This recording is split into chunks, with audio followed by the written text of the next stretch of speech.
Bonjour, je vais vous présenter dans cette vidéo un tour d'horizon rapide des grandes idées qui se cachent derrière E4-5.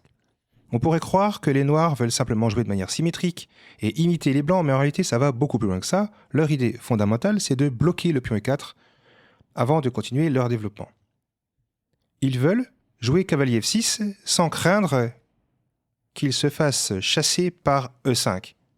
Si les blancs pouvaient jouer le pion en E5, ils chasseraient le cavalier.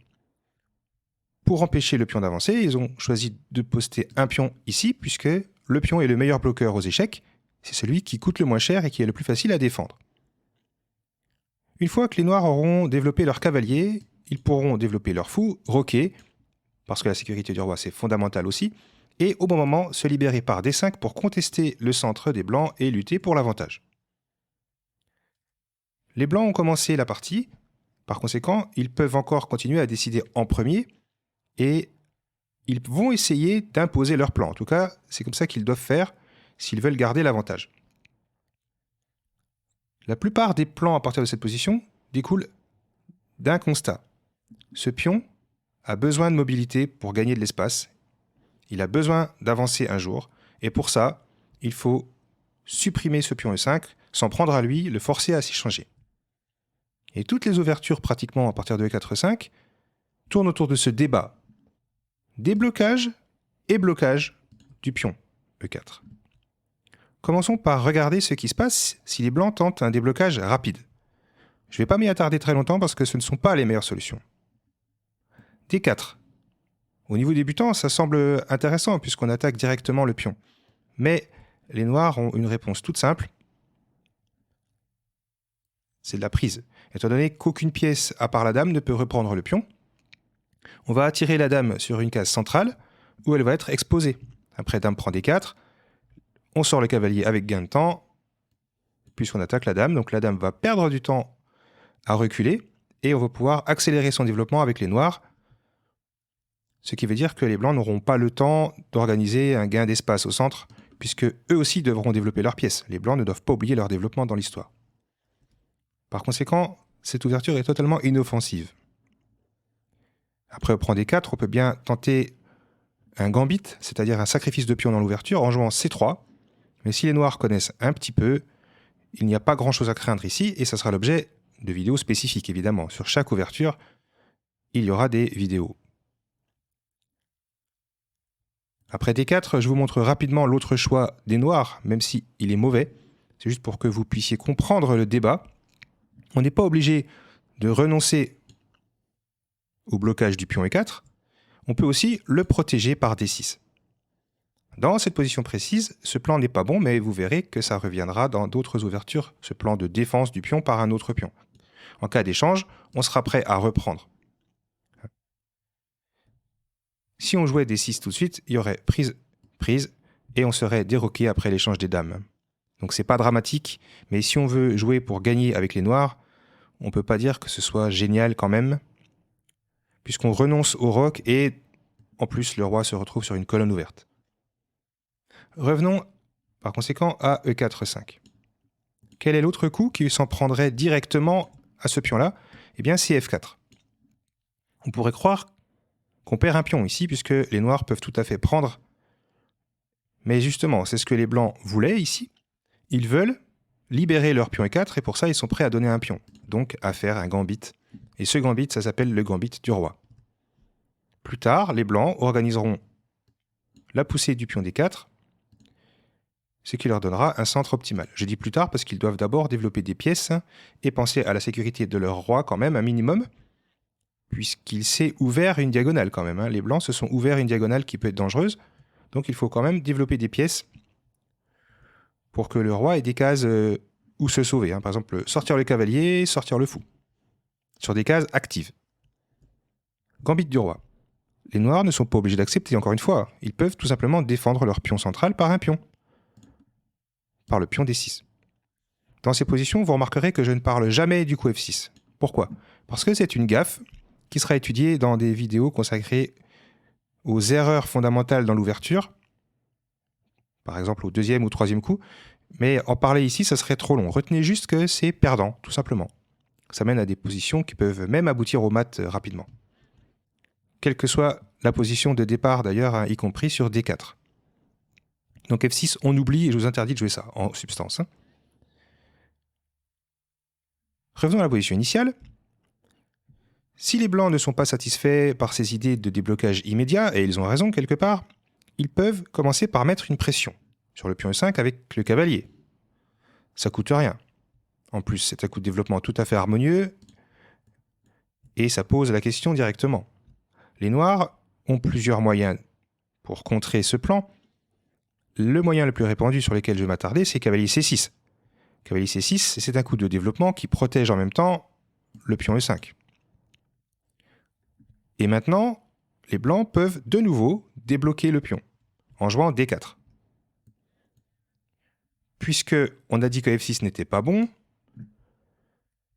et que D6 n'est pas idéal, étant donné qu'après l'échange au centre, on est en mesure d'échanger les dames,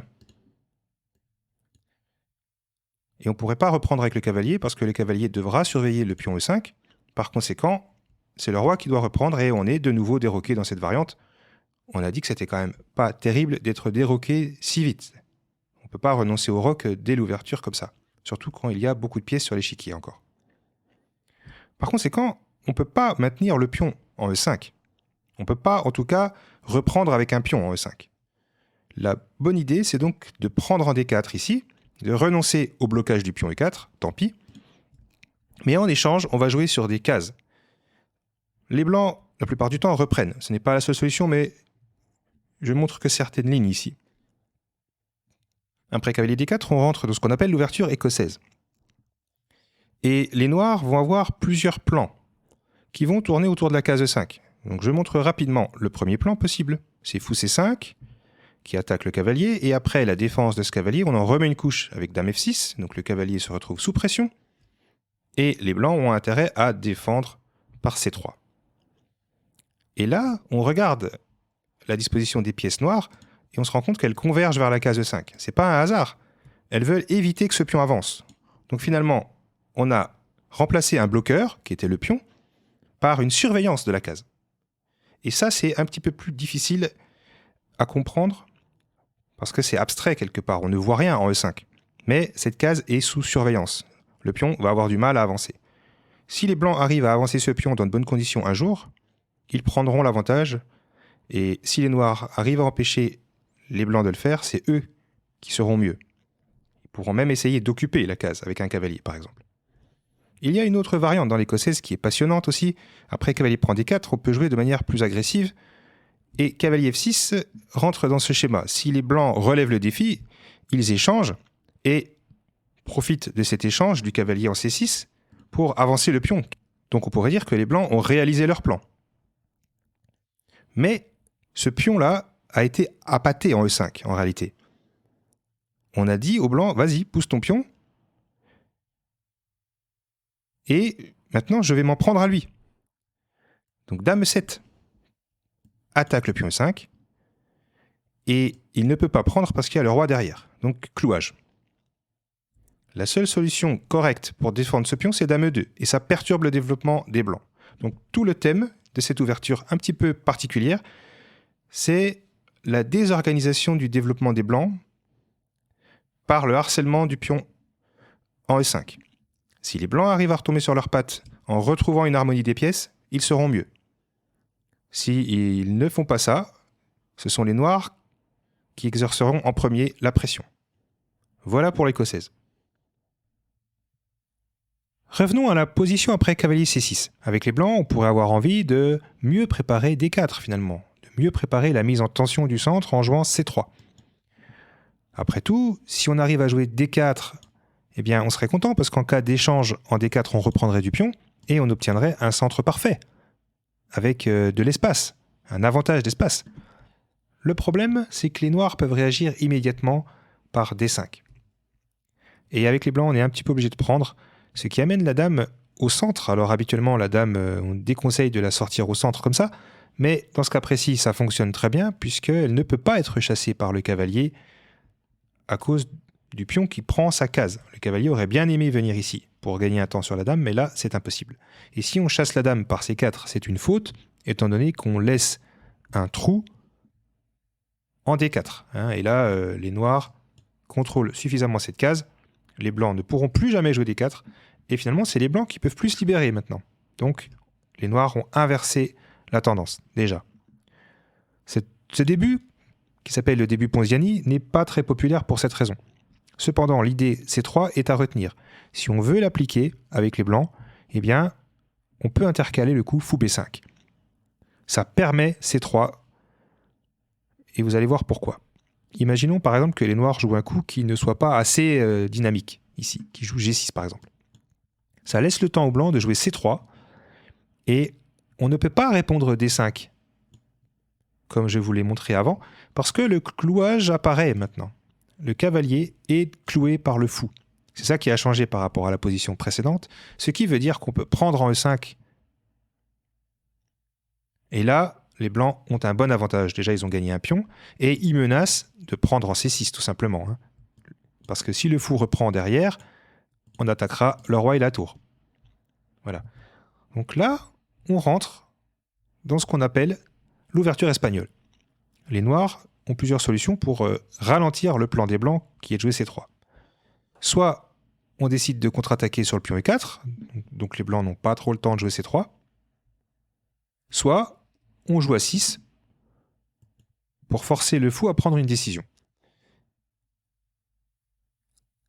Et là encore, tout tournera autour du débat blocage, déblocage du pion E4. Les blancs ici peuvent prendre en C6 pour ensuite débloquer rapidement ce pion en jouant D4. Comme ça, après E prend D4, Dame prend D4, Dame prend D4, on aura une finale où les blancs espèrent pouvoir valoriser ce pion, c'est-à-dire obtenir une finale avantageuse où ce pion pourrait devenir un pion passé, hein, en étant soutenu par F4. L'inconvénient de cette variante, c'est que les noirs peuvent disposer leurs pièces de manière optimale pour empêcher l'avancée de ce pion. En substance, il suffirait de jouer le fou, puis de faire grand roc, de mettre la tour en E8 pour venir contrer ce plan, hein, le plan des blancs, et on combinerait ça à la présence d'un cavalier en G6 qui contrôlerait la case et un pion à F6. Comme ça, on aurait 3 pièces qui contrôleraient la case E5. Donc, ce qui ralentirait considérablement le plan des blancs. Donc ça, c'est une possibilité que les noirs considèrent comme plutôt pacifique ici, pas très dangereuse en tout cas.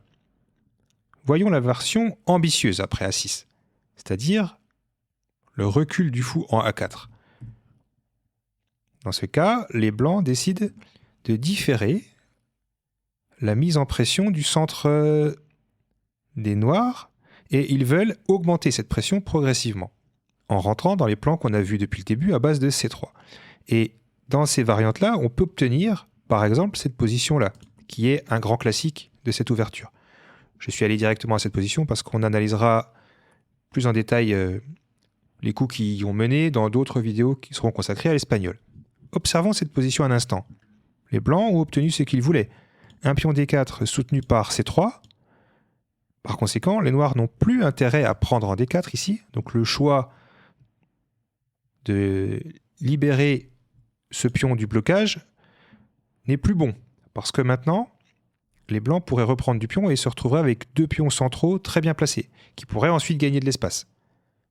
Donc, on oublie. Hein. Si ce pion E5 disparaît, on voit bien que E5 ne va pas tarder à arriver. Donc, danger. Les noirs sont privés de ce choix maintenant.